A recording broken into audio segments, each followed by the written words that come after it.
à toutes et à tous ma team Kiffer, j'espère que vous allez bien. C'est avec grand plaisir qu'on se retrouve aujourd'hui pour le résumé de la troisième étape du Tour d'Italie 2024. N'hésitez pas à vous abonner, à activer la cloche pour suivre l'intégralité du Giro en notre compagnie. Résumé de chacune des étapes disponibles après chaque étape sur la chaîne YouTube et présentation à chaque fois de l'étape du lendemain. Aujourd'hui donc on avait une étape de plaine, la température 16 degrés, peu de vent, voilà, pas grand chose à signaler, si des nuages, pas vraiment de soleil, donc des conditions optimales pour faire du vélo, même peut-être un peu fraîches ces conditions pour certains coureurs. Le profil du jour, le voici, entre la ville de Novara et Fossano, profil tout plat pour les sprinteurs. Donc vous l'avez compris, même pas d'échappée matinale sur cette étape, les coureurs sont résignés à se diriger vers un sprint massif, sauf gros mouvement de course. On est à 87 km de l'arrivée, le sprint intermédiaire qui va être remporté par le coureur de la Little Trek, voilà la seule animation qu'on a eue pour le moment dans la journée. Et finalement, pas mal de coureurs ont réussi à suivre le peloton des sprinteurs et un mouvement de course va avoir lieu. On est à 85 km de l'arrivée et certains coureurs, peut-être plus baroudeurs qui ont suivi ce peloton des sprinteurs, vont poursuivre leur effort. Le peloton avait cassé en deux et on a donc des coureurs qui vont poursuivre leur effort à l'image de Fiorelli, le maillot cyclamen que vous voyez à l'écran. Le deuxième peloton qui commence à réagir, les équipes de sprinteurs commencent à s'inquiéter. Qu'est-ce qui se passe? C'était pas dans les plans, on a pas mal de coureurs qui sont partis. Finalement les coureurs se sont relevés, puis on n'a plus que, bon il y a quelques coureurs qui tentent encore de poursuivre l'effort. Mais voilà, c'est pas très organisé, il y a plusieurs groupes. Et finalement on va avoir un regroupement général. C'est dommage parce qu'il y avait eu un beau mouvement de course qu'on a attendait pas forcément, et je pense que sur les prochaines étapes les équipes de sprinteurs feront beaucoup plus attention au sprint intermédiaire, au mouvement de course qu'il pourrait y avoir. En tout cas la peloton groupé, les trains de sprinteurs commencent à se développer. On voit ici la Bahrain Victorious en rang, la Bora-Hansgrohe, la Lidl Trek, les UAE, ils ont pas de sprinter mais c'est pour protéger le maillot rose actuel Tadej Pogacar, les Ineos certainement pour protéger Geraint Thomas, le deuxième du classement général.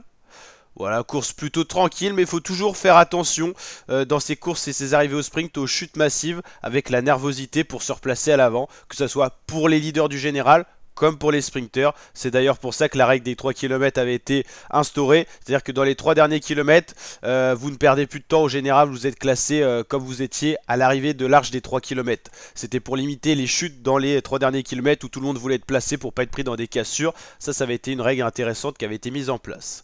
On voit le placement de certains sprinteurs, Phil Benos par exemple, c'est marqué que Phil Benos a fait 8 top 10 dans les arrivées au sprint du Giro, mais il est toujours à la recherche de sa première victoire d'étape. Ses meilleurs résultats, deuxième place, notamment à Cuneo, au Piedmont et dans la 13e étape de 2022. 9 km de l'arrivée, on a les trains qui commencent à se dessiner, la FDJ à gauche de la route, les Bahrain, les Ineos, c'est en train de se mettre en place. Il y a une petite bosse juste avant l'arrivée, on va surveiller ça, comment le placement va être, si on a des petites attaques, on va voir ça. C'est à 3 km de l'arrivée qu'elle survient cette petite bosse, on est au pied là, ça va monter un petit peu. Et on va voir s'il y a des mouvements de course. C'est la Ineos qui envoie un gros tempo avec les favoris déjà placés à l'avant. Geraint Thomas en deuxième position, Tadej Pogacar en troisième position, le maillot rose. On ne veut pas être surpris d'une éventuelle attaque. Et là voici cette attaque, un coureur de la IF décide de passer à l'attaque, c'est Mikel Honoré. Et c'est tout de suite Tadej Pogacar qui va sauter dans sa roue. Si Pogacar s'en va, Geraint Thomas est obligé de réagir. Et donc on a vraiment une course un peu inattendue. Miguel Honoré qui est parti avec dans sa roue Pogacar et dans sa roue Geraint Thomas. 3 coureurs se sont fait la belle du peloton et ça c'était pas prévu dans les plans des sprinteurs. On a 2,5 km de l'arrivée.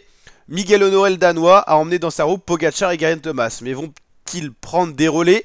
Geraint Thomas passe un relais, Pogacar va peut-être passer aussi son relais. Il va en faire de même le coureur slovène.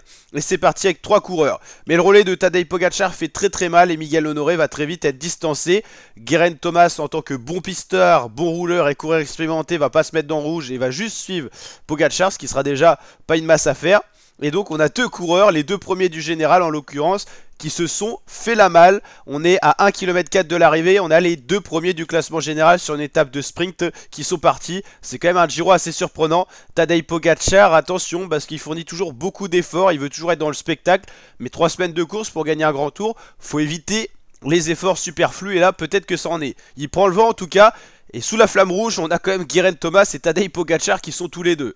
Les sprinters commencent à s'organiser autour de leur équipe. On voit Juju Alaphilippe qui est en train de replacer le peloton et notamment son leader Tim Merlier. En tout cas, ça devrait le faire pour les sprinters avec Pogacar et Geraint Thomas qui sont repris. Mais quel numéro tout de même de ces deux hommes-là. Ça lance le sprint là pour un DSM. On a également un Tudor. On a ici Tim Merlier pour les Quick Step de Sunning plutôt. Et c'est finalement Tim Merlier qui s'impose de justesse pour cette étape. Très belle victoire pour cette équipe qui a peu eu de victoire cette saison, donc ça va être intéressant pour la Soudal Quick-Step. Tim Merlier, le Belge, qui s'impose pour la première fois de sa carrière sur le Giro. On revoit le sprint, l'organisation du sprint avec Geraint Thomas et Pogacar qui se refont prendre sur la gauche de la route. Un sprint où pas mal de coureurs avaient leurs possibilités. On voit ici Olaf Koensch notamment. Bon, on connaîtra un peu mieux les sprinters pour les prochains résumés. Là, je peux pas tous vous les citer, je les ai pas tous. Il y a du Tim Merlier. Il y a du Olaf Koensch, il y a du Binyam Girmay et les autres je les connais pas encore, mais on va apprendre à les connaître et on va aller voir les classements notamment. En tout cas, victoire de Tim Merlier devant Jonathan Mailan. Voilà, on avait ici Binyam Girmay, j'avais reconnu. Arkea, c'est Jen Bierman, pas très connu. Tobias Andresen. Olaf Koensch pour la Visma Leise Bike, Ethan Vernon. Stanislav Anielowski, Fernando Gaviria pour la Movistar et Alberto Dainese pour la Tudor. Donc voilà, on n'a pas non plus le plus gros gratin des sprinters. On a quand même de très bons sprinters, hein. Merlier, Mailan, Girmay, c'est de très bons sprinters. C'est vrai qu'il y en a des plus petits qu'on va apprendre à connaître. Stanislav Anielowski de la Cofidis, le polonais. Dainese qui est arrivé dans les rangs de la Tudor, je l'avais pas encore. Ethan Vernon, c'est Ineos, hein, si je dis pas de bêtises. Koensch, c'est la Visma. DFP, Tobias Andresen, intéressant. J'ai pas la ref. Jan Bierman Arkea, Intermarché pour Binyam Girmay et Jonathan Mailan, deuxième. C'était la Lidl Trek, ok. Donc voilà, on a les références et en tout cas, sprint attendu, il y a eu sprint, même si ça a été très surprenant comme finale. N'hésitez pas à réagir en commentaire, est-ce que selon vous c'était judicieux ou pas de la part de Pogacar de suivre les attaques sur une étape de plaine où il n'y avait pas de risque majeur pour perdre son maillot rose? Est-ce que c'est des efforts superflus qu'il pourrait regretter? Et sur l'onglet communauté de la chaîne, on va vous mettre des petits sondages pour déjà savoir voilà ce que vous en pensez, qui va gagner le Giro et tout ça. On va vous mettre plein de sondages, on va vous régaler. Chaque soir, on se retrouve pour les résumés des étapes. Avant toute étape, il y aura les présentations d'étapes. Et il y aura aussi des vidéos spéciales et tout ça. Et dans l'onglet communauté, allez checker souvent. On aura des petites surprises pour vous. Et donc n'hésitez pas à vous abonner à la chaîne et activer la cloche pour suivre tout ça. Likez les vidéos quand ça vous plaît. Et je vous dis à très bientôt ma team pour de prochaines vidéos. Et à demain. Ciao l'équipe.